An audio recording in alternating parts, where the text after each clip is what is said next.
दोस्तों JKSSB female supervisor का multiple choice questions का ये जो सीरीज है, ये आज का हमारा 3rd एपिसोड होने जा रहा है। आप सब लोगों को बखूबी मालूम होगा, आपको पता होगा कि इससे पहले हमने आपका जो यूनिट 6 के अंडर जितनी भी गवर्नमेंट स्कीम्स आती हैं, जितने भी स्कीम्स आती हैं, वो सब हमने यहाँ पे शेयर की थी। उनका पीडीएफ भी अपने टेलीग्राम चैनल पे शेयर किया था और इनफैक्ट उनके लेक्चर्स भी हमने ऑलरेडी डाल दिए हैं। अब जैसा कि मैंने आप सब लोगों को कहा है कि भाई हमारा मकसद और मिशन ये है कि पहले सबसे हमारा सिस्टम ये है कि भाई सबसे पहले हम थ्योरी को कवर करें, ठीक है। थ्योरी के बाद जो है वो followed by the multiple choice questions की प्रैक्टिस करें। अब एमसीक्यूज की प्रैक्टिस करने का मकसद ये होता है कि ये जो थ्योरी पोर्शन आपने पढ़ा है, इससे आपकी एक तो आपकी रिवीजन भी हो जाए, आपको रिवाइज भी हो जाए, प्लस आपको एडिशनल बोनस बेनिफिट ये मिले कि आपको पता चले मल्टीपल चॉइस क्वेश्चंस किस तरह के सेटअप होंगे आपके इन जो है वो सब्जेक्ट से। अब देखिए जो कंपोनेंट है आपका सोशलाइजेशन है, सोशलाइजेशन। देखिए ये आपका टेक्निकल सब्जेक्ट नहीं है, ये साइंस का जैसा सब्जेक्ट नहीं है, मैथ्स का जैसा नहीं है, रीजनिंग का जैसा नहीं है, या कंप्यूटर का भी जैसा नहीं है जिसमें डायरेक्ट आपकी फैक्चुअल चीज जो है वो पूछी जाएगी। बताओ भाई कंट्रोल प्लस F2 का शॉर्टकट का मतलब क्या होता है, या फिर बताओ भाई हमारा जो विंडोज ऑपरेटिंग सिस्टम है, विंडोज ऑपरेटिंग सिस्टम के बारे में बताए। विंडोज क्या है, क्या ये विंडोज ऑपरेटिंग सिस्टम है या कुछ इस तरह का जो है वो एप्लीकेशन सॉफ्टवेयर है। इस तरह के क्वेश्चंस तो इसमें नहीं होंगे, ये आपको पता है। अब क्योंकि बच्चों ने ऐसे क्वेश्चंस नहीं देखे हैं, तो मकसद यही है मेरे भाई मेरे दोस्तों कि आपके लिए ये लेक्चर्स लाए जाए ताकि आपको इस चीज का आइडिया हो जाए एटलीस्ट कि क्वेश्चन किस तरह के फ्रेम आउट होंगे। और और हमारी कोशिश ये है मेरे दोस्तों, इन लेक्चर्स को शेयर करने के जरिए से जो रॉ इंफॉर्मेशन है, जो सबसे ज्यादा most important multiple choice question बन सकते हैं, टफ से टफ और इजी से इजी आपके क्वेश्चन जो बन सकते हैं, वो हम यहाँ पे आपके साथ शेयर करते हैं। तो अगर आप इस चैनल पे पहली बार आए हैं, अगर आपने चैनल अभी तक विजिट नहीं किया है, तो मेहरबानी करिए आप हमारे चैनल को सब्सक्राइब करें, प्लस आप हमारे टेलीग्राम चैनल को ज्वाइन कर सकते हैं। टेलीग्राम चैनल का लिंक आपको वीडियो के डिस्क्रिप्शन में मिल जाएगा, ठीक है। तो यहाँ पे we are committed to serve you free of cost, we are committed to give you the study material, PDFs and everything free of cost.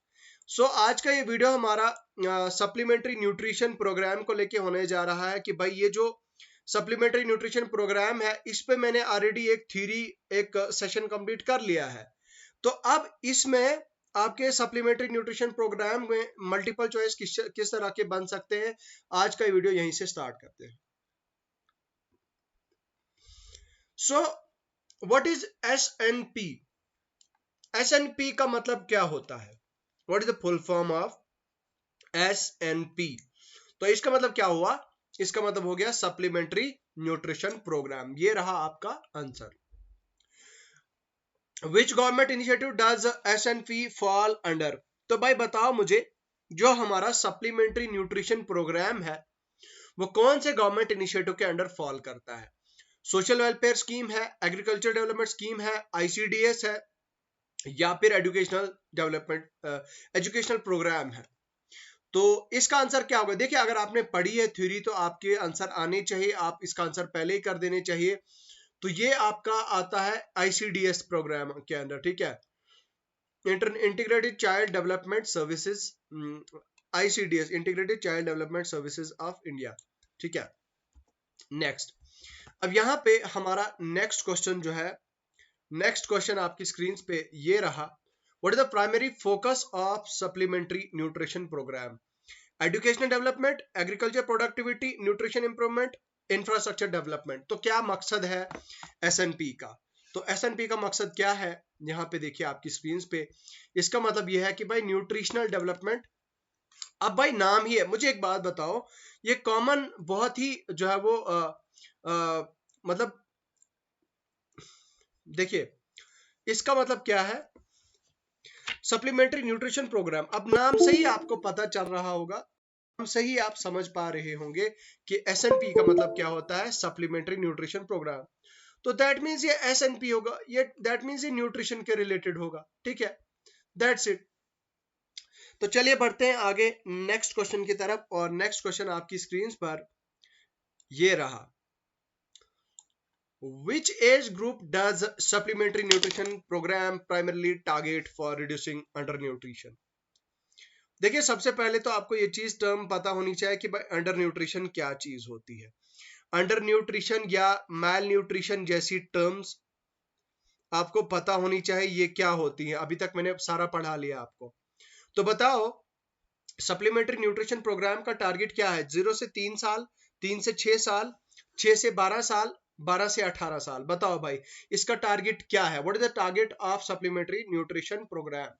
तो इसका टारगेट क्या है, कौन सी एज को? ये बेसिकली ये 0 to 3 इयर्स का जो एज ग्रुप है, यहाँ पे देखिए, सॉरी, इसका जो एज ग्रुप है 3 से 6 साल के बीच में, यहाँ पे इस एज ग्रुप को टारगेट करना होता है अंडर ICDS, ठीक है। तो यहाँ पे आप देख सकते हैं below the age of 6 are under nutrition through various fruit supplement. मैंने आपको पढ़ाया था सप्लीमेंट्री न्यूट्रिशन प्रोग्राम के जरिए से वहां पे कि भाई अलग अलग फूड के सप्लीमेंट दिए जाते थे। और पोषण अभियान मैंने आपको पढ़ाया था, पोषण वाटिका मैंने पढ़ाया था आपको, ठीक है। पोषण अभियान, चलो बताओ मुझे पोषण अभियान का मतलब क्या होता है, किसके लिए है? पोषण वाटिका क्या है बताओ मुझे क्या है? और पोषण ट्रैकर क्या है?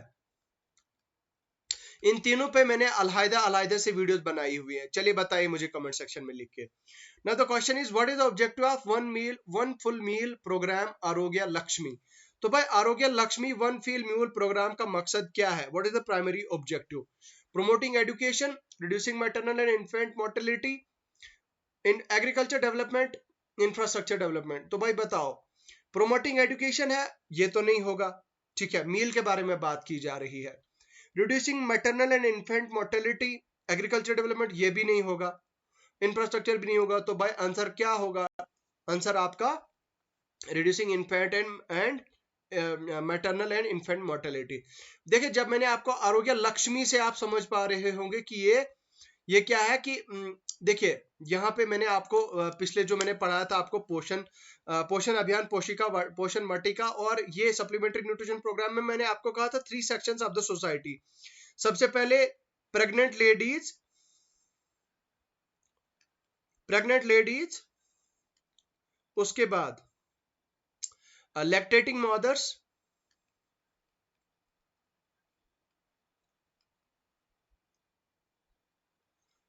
उसके बाद इन्फेंट्स। अब इन्फेंट्स में भी आपकी 0 to 3 कैटेगरी के किड्स आते हैं, 3 से 6 की कैटेगरी के आते हैं, 6 से 12 की कैटेगरी के आते हैं और 12 से 18 की कैटेगरी के बच्चे आते हैं। और सबके लिए ऑलमोस्ट थोड़े डिफरेंट जो है वो प्लान्स है। अब यहाँ पे क्या मकसद है कि भाई वन फुल मील का मतलब ये हुआ कि एक मील पूरा मिशन आरोग्य लक्ष्मी के अंडर। तो इसका मकसद क्या है कि भाई मैटरनल जो मौत हो जाती है, जो लेडी की डेथ हो जाती है ड्यूरिंग हर डिलीवरी, उसको रोका जाए और बच्चे जो due to lack of diet जो बच्चों की डेथ हो जाती है उसको कहीं ना कहीं कम्बैट किया जाए, उसको कहीं ना कहीं रोका जाए। What is the primary nutrition component provided to severely underweight children through supplementary nutrition programme? तो भाई बताओ जो न्यूट्रिशनल कंपोनेंट है, न्यूट्रिशनल कंपोनेंट मतलब जो वैल्यू होती है, कितनी कैलोरीज जो है वो बच्चे को दी जाती हैं जिसका अंडरवेट होता है, ठीक है, जिसका अंडरवेट होता है। अंडरवेट मतलब ये कि वो बच्चा अगर अंडरवेट है, उसका वेट जो है वो एज पर मतलब per the time, as per the age, अगर वो नहीं बढ़ रहा है तो उसको क्या देना चाहिए? 300 कैलोरीज पर डे देनी चाहिए, 500 कैलोरीज देनी चाहिए, 800 देनी चाहिए, या फिर 1000 कैलोरीज देनी चाहिए। तो अगर आप इसका आंसर जानते हैं तो बताइए। सो इसका आंसर हो जाएगा कि 800 कैलोरीज। तो 800 कैलोरीज उस बच्चे को दी जाती है। What does the SNP address the nutrition needs of children for 3 to 6? अब देखो ये जो 3 से 6 वर्गीय बच्चे हैं, इनका न्यूट्रिशन नीड्स क्या है सप्लीमेंट्री न्यूट्रिशन के अकॉर्डिंग, वो किस चीज को एड्रेस करती है SNP? Only through hot cooked meals, morning snack and hot cooked meals, take home ration only micro nutrient fortified meals. तो भाई हॉट मील्स है या हॉट कुक स्नैक्स है या फिर टेक होम राशन है या फिर micro nutrient fortified food only. तो इसका आंसर हो जाएगा morning snack and hot hot cook meal. देखिए बोलता है जो बच्चे 3 से 6 साल के बीच में होते हैं उनको क्या दिया जाता है, मॉर्निंग स्नैक दी जाती है प्लस उनको hot cooked meal under supplementary nutrition programme दिया जाता है। Very good. Next, what is the primary form of food supplement for pregnant and lactating mothers under supplementary nutrition programme. तो भाई जो जो मदर्स जो प्रेग्नेंट होती हैं और जो लैक्टेटिंग मदर्स जो अपने बच्चे को दूध पिलाती हैं, मिल्क मतलब अपने बच्चे को पिलाती हैं, जो मिल्क फीडिंग मदर्स होती हैं, उनके लिए प्राइमरी फॉर्म ऑफ सप्लीमेंट क्या है, उनको क्या एडिशनल सप्लीमेंटेशन दी जाती है in the form of nutrition या फिर in the form of food या फिर in the form of medicine. तो भाई क्या दिया जाता है, खैर मेडिसिन तो नहीं दी जाती हैं, टेक होम राशन है, सीजनल फूड है, हॉट कुकिंग मील है या फिर माइक्रो न्यूट्रिएंट फोर्टिफाइड फूड। तो इसका आंसर बताइए। थोड़ा सा कंफ्यूजिंग आंसर्स हैं, बहुत ही टिपिकल टाइप क्वेश्चंस बनाए गए हैं। तो इसका आंसर हो जाएगा टेक होम राशन। तो उनको जो है वो सप्लीमेंट की फॉर्म में वो दिया जाता है take home ration as option of take home ration.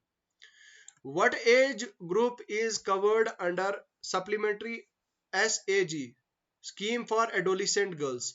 आपको मैंने ये भी पढ़ाया है स्कीम फॉर एडोलिसेंट गर्ल्स के बारे में, पूरा मैंने इन डेप्थ आपको जो है पूरी एक क्लास ली है मैंने, और मैंने आपको पढ़ाया इसके बारे में कि भाई जो जो स्कीम फॉर एडोलिसेंट गर्ल्स है वो क्या है। देखिए उसमें किस बच्ची को टारगेट किया जाता है, 6 से 12, 11 से 14, 14 to 18 या फिर 18 to 25। देखो भाई ये जो 18 से 25 साल की बच्ची है ये तो एडोलिसेंट नहीं होगी, ठीक है। 14 से 18 भी यूजुअली जो है वो नहीं देखी जाती है। तो भाई यूजुअली अगर जो आइडियल नंबर आप एडोलिसेंट एज का मुझे पूछोगे आप, तो वो होती है आपकी यही ऑप्शन नंबर बी, वो होता है आपका 11 से लेकर 14 के बीच में। और आप याद कीजिए मैंने स्कीम फॉर एडोलिसेंट गर्ल्स में मैंने आपको बताया था वो बच्ची जो साइकोलॉजिकली फिजिकली उस बच्ची का जो बिहेवियरल चेंजेस आते हैं, बिहेवियरल चेंजेस, फिजिकल चेंज मतलब फिजिकल बॉडी चेंजेस, ठीक है। ये एक ऐसी स्टेज होती है, बहुत क्रिटिकल स्टेज होती है एक बच्ची के लिए, एक बच्चे के लिए जो फीमेल बच्चा जो होता है, फीमेल बच्चे के लिए ये एक बहुत क्रूशियल और क्रिटिकल स्टेज होती है।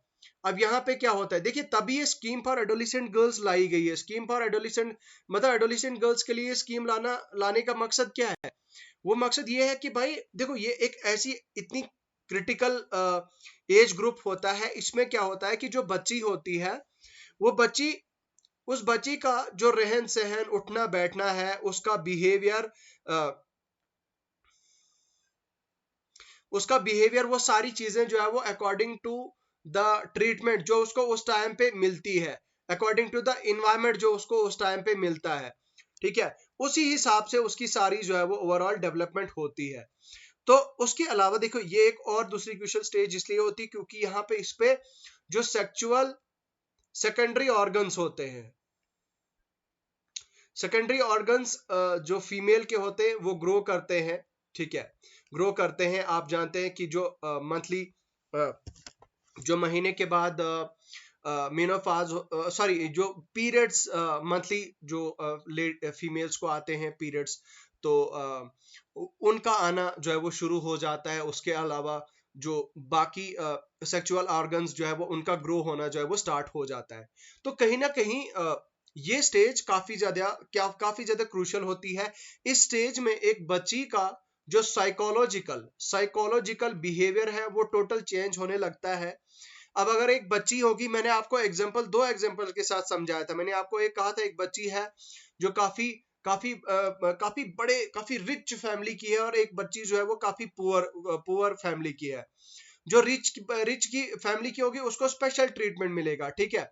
स्पेशल ट्रीटमेंट मिलेगा, उसके माँ बाप उसको अलग अलग अलग तरह की डाइट खिलाएंगे, उसकी टेक केयर करेंगे, उसको बहुत सारी चीजें जो है वो मतलब वो करेंगे उसकी।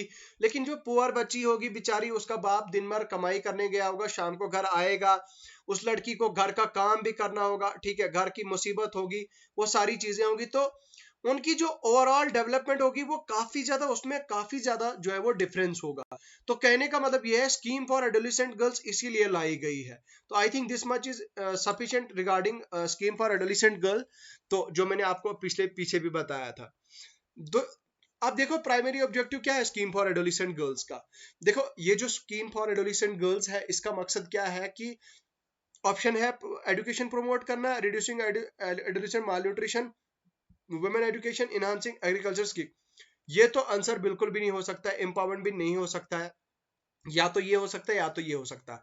तो मोस्ट अप्रोप्रिएट आंसर जो है वो आपका माल न्यूट्रिशन का आंसर होगा, क्योंकि इस टाइम पे मैंने आपको जैसे कि कहा कि जो आयरन की जो कमी होती है, क्योंकि ब्लीडिंग होती है गर्ल्स को, ठीक है, ब्लीडिंग उसकी वजह से जो है वो लैक ऑफ आयरन होती है, तो आयरन के सप्लीमेंट्स दिए जाते हैं बच्चियों को, ठीक है, आयरन के सप्लीमेंट्स दिए जाते हैं, और these things are literally covered under scheme for adolescent girls. तो इसका आंसर जो है वो ये होगा रिड्यूसिंग एडोलेसेंट माल न्यूट्रिशन, ठीक है। So what type of nutrition is provided to severely malnutritioned children under anganwadi services. भाई क्या ऐसे बच्चे होते हैं जिनको मतलब कौन सी ऐसी न्यूट्रिशन प्रोवाइड की जाती है मानुशन चिल्ड्रन को 3 से 6 साल के बीच में under anganwadi services? Hot cook meals, take home ration, morning snap, seasonal fruits. तो भाई मॉर्निंग स्नैक्स तो बिल्कुल भी नहीं होगा, ठीक है। माल न्यूट्रिशन मतलब उनको यानी कि कहीं ना कहीं न्यूट्रिशन की कमी होगी, लैक ऑफ न्यूट्रिशन होगी उस बच्ची को, ठीक है। Take home ration, hot morning snacks, seasonal fruits. तो क्या दिया जाएगा उस ऐसी बच्ची को जिसको 3 से 6 साल के बीच में? इसको होगा टेक होम राशन। इसका आंसर क्या हो जाएगा? इसका हो जाएगा take home ration as option, इसका आंसर हो जाएगा। What is the primary form of nutrition provided to the pregnant women and nursing mothers under the scheme for adolescent girls? तो भाई क्या क्या ऐसी